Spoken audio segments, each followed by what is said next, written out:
로마서 11장을 읽었습니다. 자, 11장의 말씀은 이스라엘 민족들이 하나님의 말씀을 주었지만 그들이 듣지를 않았다 이거예요. 순종하지 않았다 이거예요. 그들이 듣지 못한 게 아니라 들었는데도 순종하지 않았다는 거예요. 그렇기 때문에 그들이 를 하나님이 버리시고 이스라엘 이방인들을 선택하셨는데 이방인들이 충만해지면 이스라엘이 시기가 나서 그들을 예수 그리스도를 영접하게 될 것임을 말씀하고 있습니다. 예, 이스라엘에 대하여 순종하지 아니하고 거슬러 말하는 백성에게 내가 종일 내 손을 벌려놓으라. 마지막 절에 이 얘기는 이스라엘 향하여 끊임없이 바울은 지금 외치고 또 그를 위해 기도하고 그들을 사랑한다는 증거임을 볼 수 있지요. 자, 그러므로 11장에 가서는 하나님이 자기 백성을 버렸느냐? 아니다 그거죠. 그럴 수 없다. 나도 이스라엘이고 아브라함이시오 시론 난 자고 베냐민 지파다. 하나님이 그 미리 아신 자기 백성을 버리지 아니었다. 그죠?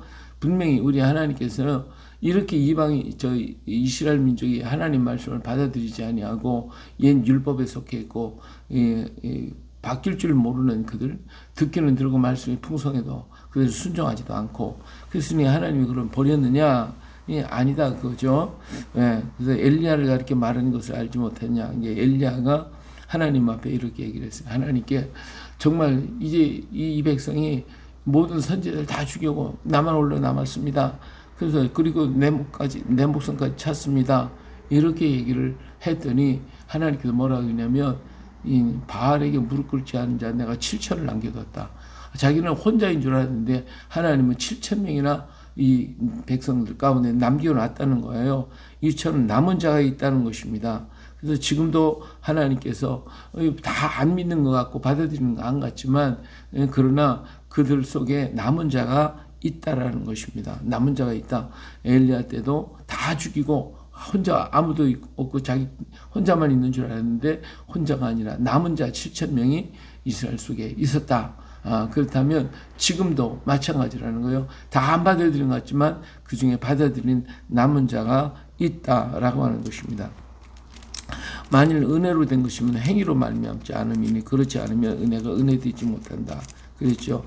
하나님께서 우리를 어떻게 은혜로서 그를 긍휼히 여겼다라고 하는 것입니다. 자, 이 택하신 하나님은 모든 사람이 다 받아들이지 않지만 그렇지만 그 중에 택하심 받은 자들이 있어서 그들이 알게 되고 믿게 되어질 것임을 말씀하고 있습니다. 자, 그렇기 때문에 그들이 넘어짐으로 그러면 그들이 이렇게 안 받아들이고 받아들이지 않고 남은 자는 하나님의 특별한 관리 속에 있지만은 그럼 이들이 왜 다 안 받아들인가? 이들이 그러면 이것이 하나님이 실패한 건가? 아니다 그거죠. 왜냐하면 이들이 넘어졌기 때문에 이들이 안 받아들이니까 복음이 어디로 가요? 이방인에게로 가더라고요. 이방인이 그래서 이방인에 가게 됐어요. 그래서 이방인이 넘쳐나 이 복음을 받아들여서 그들이 넘어짐으로 구원이 이방인에 이르러 이스라엘로 어떻게 시기나게 한다. 이스라엘이 받아들이지 않았어. 그런데 이방인이 받아들이고 그들이 구원받고 그들이 복받고 그들이 영생을 얻는 것을 그들이 알게 될 때 이게 우리가 잘못했구나 이걸 깨닫고 시기가 나서 그들이 믿게 될 것임을 말씀하다 그 말이요. 그렇기 때문에 그들이 넘어짐이 세상의 풍성함이 되며 그들의 실패가 이방인의 풍성함이 되거든. 하물며 그들의 충만함 그렇게 될 것이다. 그러니까 같이 이방인이 이스라엘이 넘어졌기 때문에 이스라엘이 일으킴을 받고 이스라엘이 실패했기 때문에 이방인이 풍성함이 됐는데 이제 그들에게 하나님의 복음이 받아들이게 될 때는 어떠하겠냐. 몽땅 다 믿지 않겠는가 라고 하는 말씀을 하고 있는 것이죠. 그렇기 때문에 내가 이방인의 사도가 됐다. 이방인의 사도가 된 건 내가 영광스럽게 생각한다. 그런데 내가 이렇게 된 것은 뭐냐. 이스라엘로 시기가 나도록 내 고륙을 아무쪼록 시기하게 하기 위해서 그들 중에 얼마를 구원하게 하기 위해서 내가 이렇게 열심히 이방인 사도로 일하고 있다라고 하는 것을 말하고 있습니다. 그런 거로 우리가 주를 위해서 열심히 일하면 이 사람이 복음을 전에 안 받아들이면 다른 사람에 가서 전하요. 이 사람에게 매달리지 않고 딴 사람에 가서 전하요. 그 사람이 받고 은혜 받고 기뻐하고 즐거워하는 것을 보면 이 사람이 아이고 저기 내가 진작 믿을 것 같다. 시기가 나서 믿게 되어질 것이다 라고 하는 것이죠. 처음에 바울이 깨닫고 난 다음에 이 은혜를 이 고륙 친척에게 얘기했더니 그들이 안 받아들여. 이것을 갖다가 고륙 친척은 또 다시 이스라엘 민족도 안 받아들여. 그러니까 어떻게 이방인에게 가서 이방인한테 이들이 받아들이고 기뻐 막 춤추고 난리가 났어요.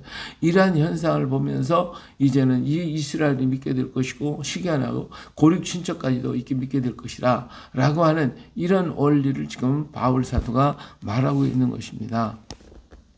그런 거로 그들을 버리는 것이 세상의 환목이 되거든. 그들을 받아들이는 것은 죽은 자 가운데 살아나는 것이 아니면 무엇이냐. 자, 이스라엘을 하나님이 버리셔서 이방인을 구원했고 그들을 또 이방인을 통하여 이스라엘이 구원을 받게 될 것임을 말씀해주고 있습니다. 그런 거로 제사는 처음 익은 곡식가루가 거룩한 것처럼 떡덩이도 그러가 뿌리도 거룩한 즉 가지도 그러하니라. 그렇죠? 이 모든 것이 하나님은 처음에 택한 첫 것을 하나님이 택하셨고 이 모든 그 이스라엘 민족은 거룩하다. 그렇기 때문에 이들이 구원받을 수가 있을 것임을 말씀하고 있는 것이죠. 자, 이제 이 감람나무, 돌감람나무에 대한 얘기를 하고 있는데 참 감람나무가 말을 안 들으니 가지가 다 잘려버렸어요. 그래서 이방에 있는 돌감나무 가지를 갖다 접을 붙였다 이거예요. 그래서 이 돌감람나무가 참감람나무가 됐는데 이 가지가 뿌리를 주장하는 게 아니고 뿌리가 가지를 주장하는 것인데 그 이방인이 잘났다고 내가 구원받았으니까 하고 이방인을 멸시하고 천대한다는 것은 그러면 이건 말이 안 된다는 거죠. 왜? 뿌리가 너를 보존하는 것인데 네가 뿌리를 흔들어? 이건 아니다 그거예요. 이방인이 교만하고 자만하면 안 된다는 거예요. 받아들이니까 구원을 받았으니 이제 구원받은 그 기쁨을 가지고 이스라엘 민에게 전하고 그들이 깨닫고 돌아오고 시기가 나서 돌아올 수 있게 하는 것입니다. 물론 자연 상태에서는 돌감나무에 참감나무를 붙여야 되는 거예요. 그러나 하나님의 영적인 것에는 참감나무 가지가 끊어졌기 때문에 이방의 돌감나무를 참감나무에 붙여서 그 진액을 받아가지고 서게 만들었다. 그러니까 이스라엘 민족을 통하여 율법이 주어지고 그리스도가 주어지고 모든 구원이 주어졌고 그것을 통해 이방인이 구원을 받았기 때문에 이 뿌리를 갖다가 네가 흔들어버리고 무시해버리고 멸시하면 안 된다라고 하는 것을 지금 말씀해주고 있습니다. 그런 거로 원돌감나무에서 지킴을 받고 본성을 거스려 좋은 감람나무에 접힘을 받았으니 원감람나무 이 사람들이야 얼마나 더하겠니. 더 자기 감람나무에 붙이심을 받. 그러니까 이제는 찍힘을 받았지만 그러나 그 찍힘을 받은 참감나무의 가지들을 다시 원감람나무에 붙일 때가 올 것이다.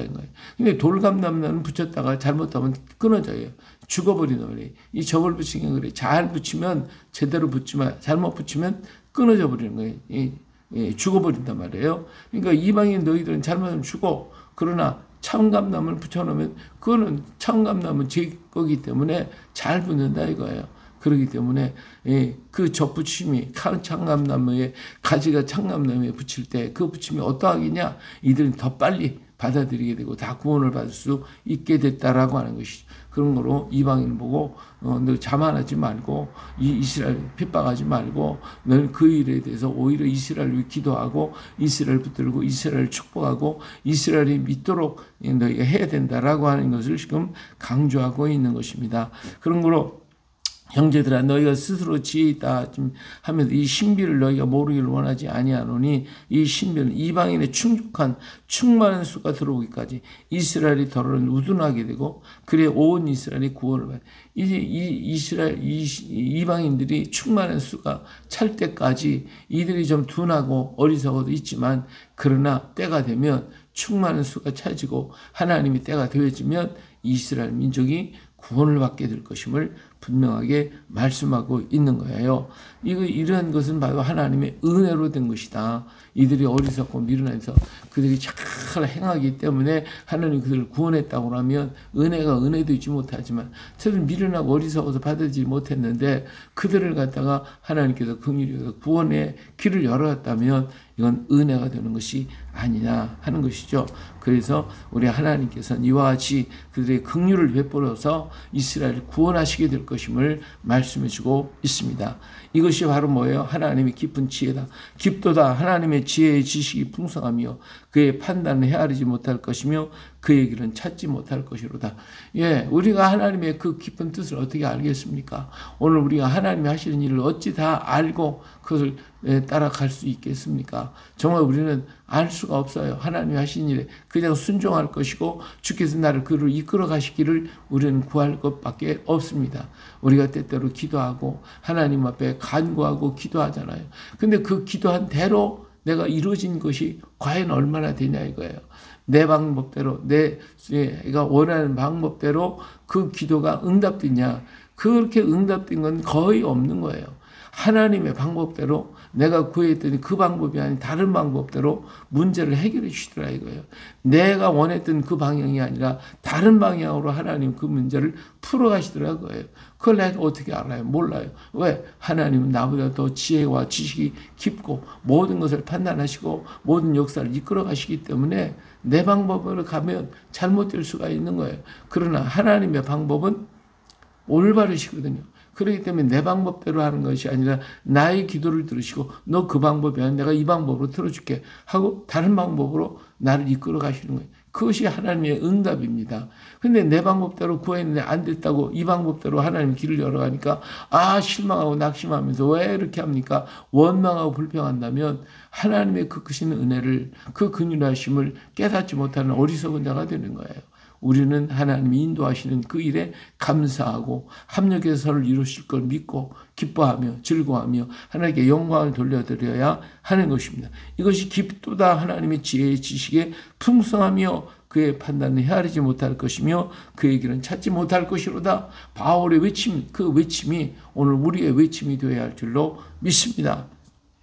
그래서 모든 것이 다 어디로? 이는 만물이 주에게서 나오고 주로 말미암고 주에게로 돌아갑니다. 그의 영광이 세세히 있을지어다.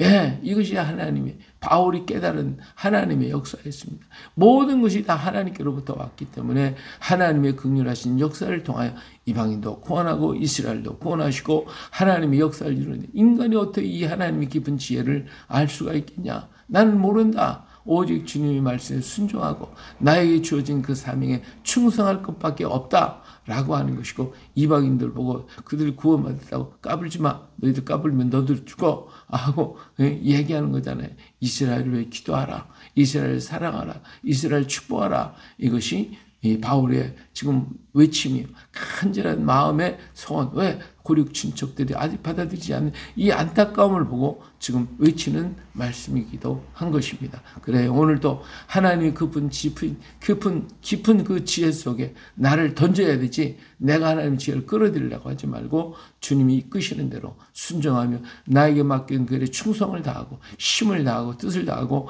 하나님을 사랑하고 하나님께 영광 돌려드리는 복된 날, 아름다운 날, 축복의 날 되어질 수 있기를 주의 이름으로 축원합니다. 할렐루야.